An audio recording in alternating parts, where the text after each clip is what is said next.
Tere! Puitpõrandal õnnestus sebida üks natukene mitte põrandatöö endal. Ukseliistu paigaldus.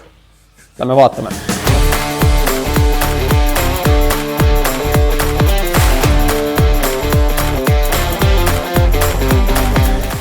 Siin väga kihvtid manutatud uksed.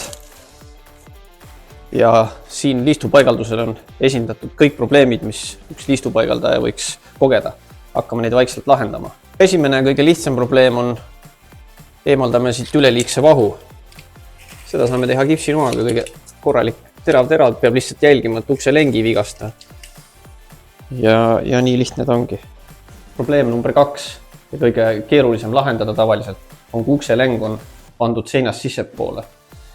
Siin on 2 põhjust, miks see juhtub. Kas ukse lengid on valesti mõõdetud või ukse paigaldaja ise ei pea liiste panema. Siin oli samamoodi, kui hakkasin ukse paigaldajale liistudest rääkima, nägin ainult auto tagatulesid. Nüüd, kui me tahame siia liistu paigaldada, mis siin juhtub? Siin liist niimoodi jääb viltu. Ei olegi võimalik teda ülemisi nurkasid ülikeeruline teha. Aga seda probleemi saab lahendada mitmet viisi. Nii, esimene võimalus on lõigata ukse liistul tagant vastavalt seina erinevusele ära osa. Ja siis läheb see liist vastu lengi, kinnitame liistu lengi külge ja ongi probleem lahendatud.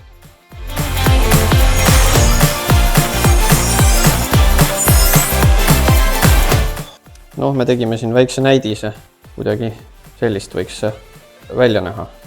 Teine võimalus, kuidas siis seda probleemi lahendada, mis on ilmselt kõige keerulisem, on siis vastavalt sellele kohale, kus krohv on üle, siit kas siis see krohv eemaldada, kas siit multitööriistaga lõigates või relakaga või noaga, sõltub materjali tugevusest. Aga üsna ohtlik, et siit kõrvalt võivad tükid välja tulla, aga on teinekord vaja ka siukest varianti kasutada. Kolmas moodus, kuda me seda lahendame, mida me ka siin selle ukse puhul kasutame, on lõikame vastava liistu, mis on siis sama paks kui see üleulatuv krohvi osa. Selle liistu kinnitame terve ukse lengi perimeetris ja siia peale siis paigaldame ukse liistu.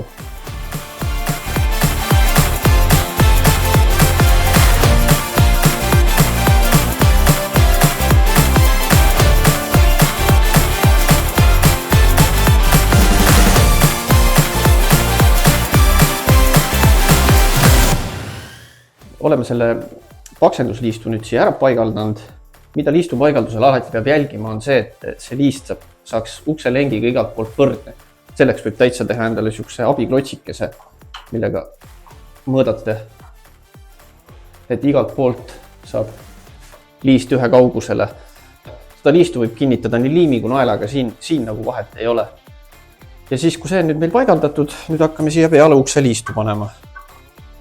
Ja põhiküsimärk on, kuidas siis me need liistu nurgad vormistame. Võib vormistada niimoodi, võib vormistada niimoodi, võib lõpetada 45 kraadi all.